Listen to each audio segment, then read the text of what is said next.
Hello and welcome back to my Let's Play of Europa Universalis IV, an extended timeline mod as my custom nation, the Celtic Empire.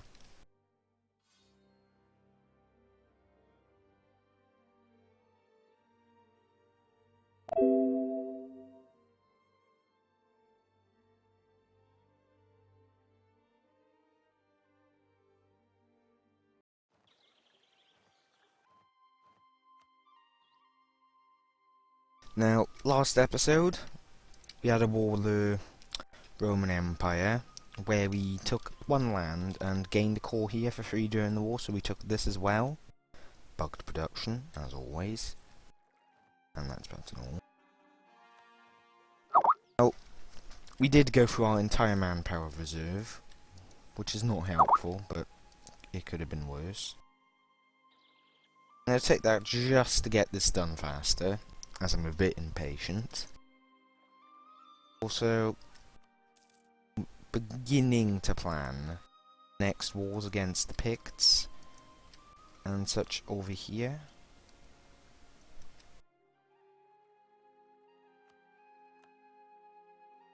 So I'm going to bring over 4 entire armies. Primarily to make sure that I crush them outright, and so that they cannot advance past me.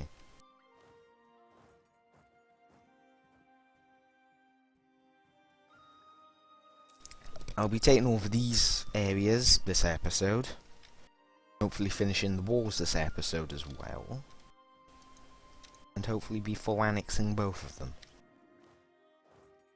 Going over the limit I have for overextension. Gallia does indeed want independence, again, such as proven when in Liège, but that's only because I'm converting it.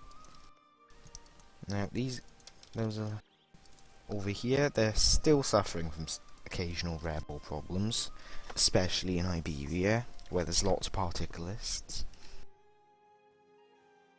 Meanwhile, I'm suffering from basically none, due to the fact that I'm only expanding slowly against them, which I don't really have an option in. Once the claim is finished there, I'm going to claim more of the West WRE. And also, Tech 5 doesn't really matter. It doesn't give anything. That's like... There's basically very little point to actually taking it, at least for a while.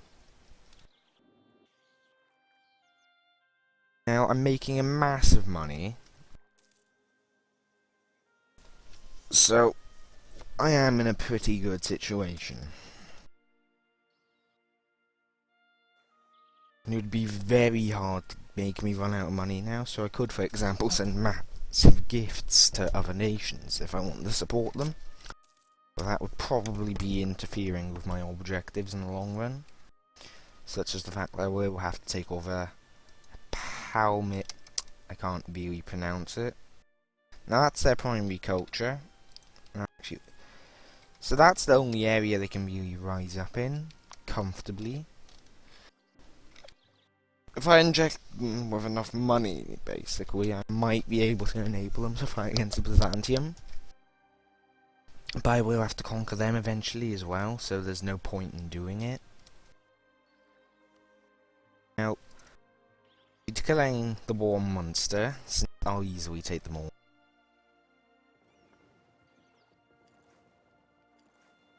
also going to be placing my fleet over here to prevent the Picts from retreating onto that island. And then I'll trace them down to their last island, which will be quite ineffective and will most likely get them outright killed off.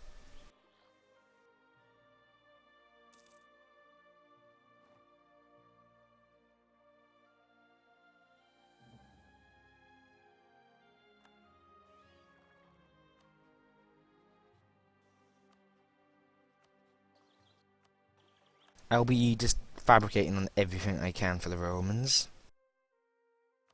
And let's begin this war once a diplomat's got back.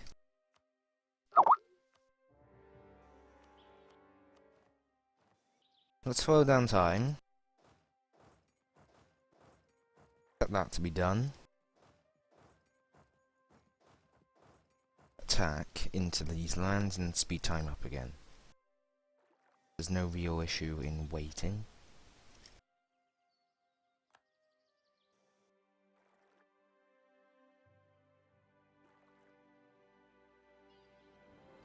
I expect them to retreat to elsewhere. So I'm gonna allow this bout to finish, see if they retreat. Yep, they're gonna retreat up there.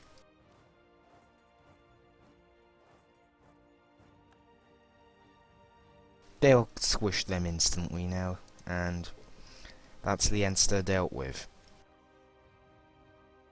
They actually retreated there, and they have nowhere to retreat to from there. They're going to attempt to squish, as they're building more units there. Now it's not an instant squish, and I'm actually going to lose a few more troops at the start there.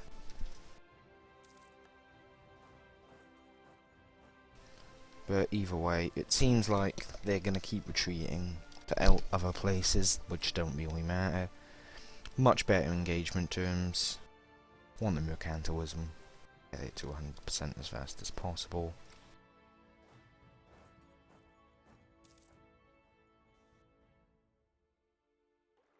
Now, this should hopefully not impact my manpower much.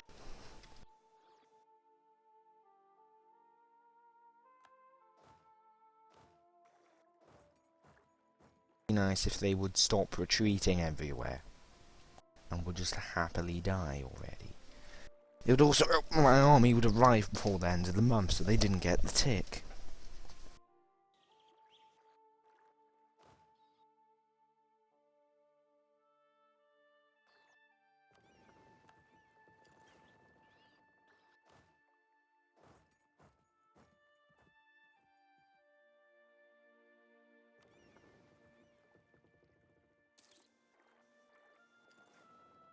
I'm gonna block them onto that island.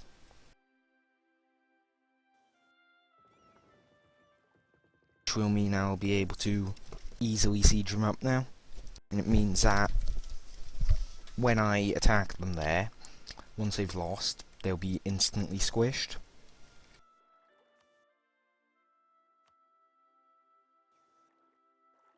The ones here, they won't really matter since it's a 1k stack.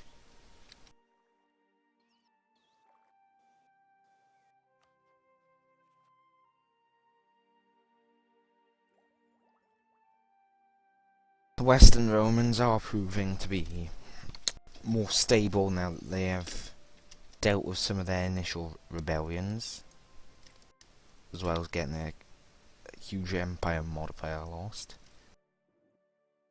Now, Munster is not lasting very well. I could assault the forts, but that would be a bit of a waste, and I wouldn't like to do that.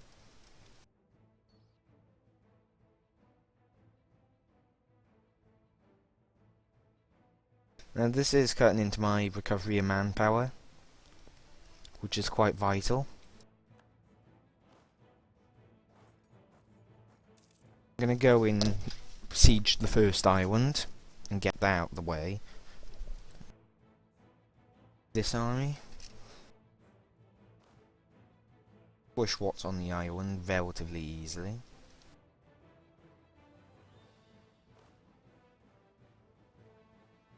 Now the one in Leinster will most likely finish before the ones in 2 mainland Scotland, which I will be sending to sea. Whichever one of these then finishes first, I'll be sending up to Orcas.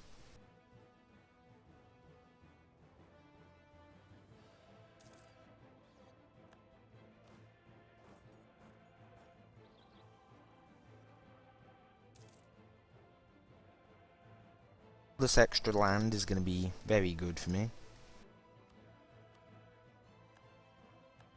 Time to keep fabricating on the Western Romans. We'll begin to have more French. I'm not sure who the French nationalists would actually flip to in this period. It may just spawn France here. but considering it rose up in Cosmopolitan, this might be France here, because they are Cosmopolitan, however you would like to pronounce that.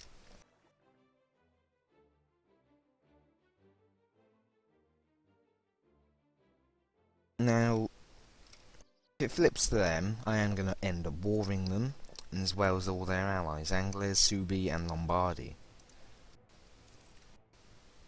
I don't think these three would help very much, because the Western Roman Empire would likely not give access, and I think Saxony hates Lombardy and such. Suebi would have to get access through Alemanni, who hates them. Either that or the Roman Empire is going to deal with it. I would expect them to be able to deal with it. I hope they would.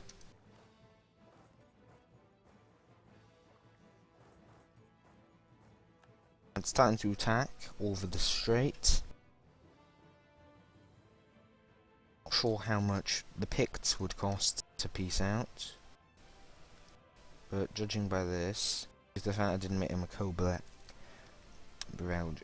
whatever you want to say, they seem to be impossible to full annex in terms of war score.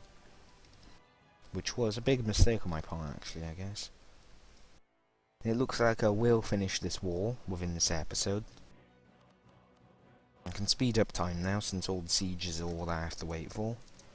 And there's no real risk of being warred by the Western Romans or such.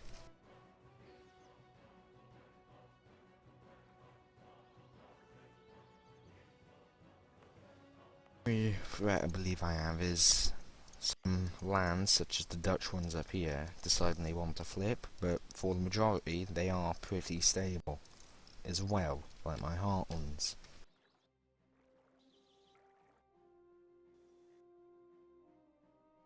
If I acquire a colonist at some point, I may attempt to colonize the Shetlands.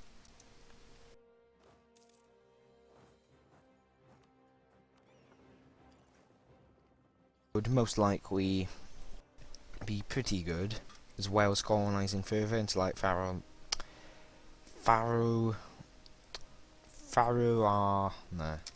and then Iceland, Reykjavik for example, and then going towards Greenland, which would enable me to begin colonizing the New World.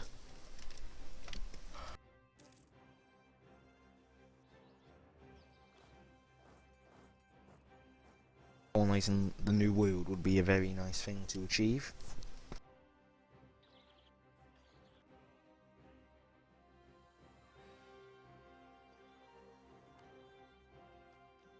Now, I've got a massive morale and some extra discipline.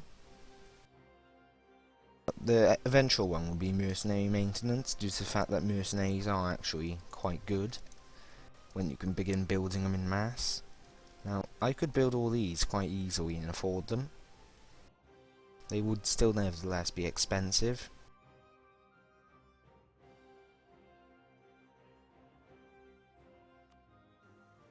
The main advantage to them is if I'm in a bad way, say like now with no manpower but being attacked, I can end up spamming a lot of mercenaries in a very short amount of time more cheaply. Plus I didn't really have anything else that I wanted to put in it.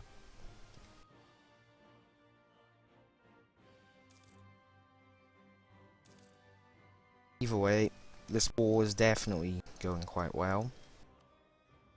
Now I cannot full annex them, but I most likely will take all of the provinces I possibly can.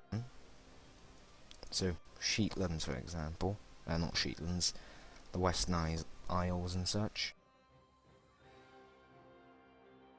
Oh wait, full annexation's gone down to 100%. No. This is something weird about it. It'll go down if you can't remember things.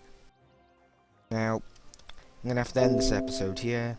See you all next time.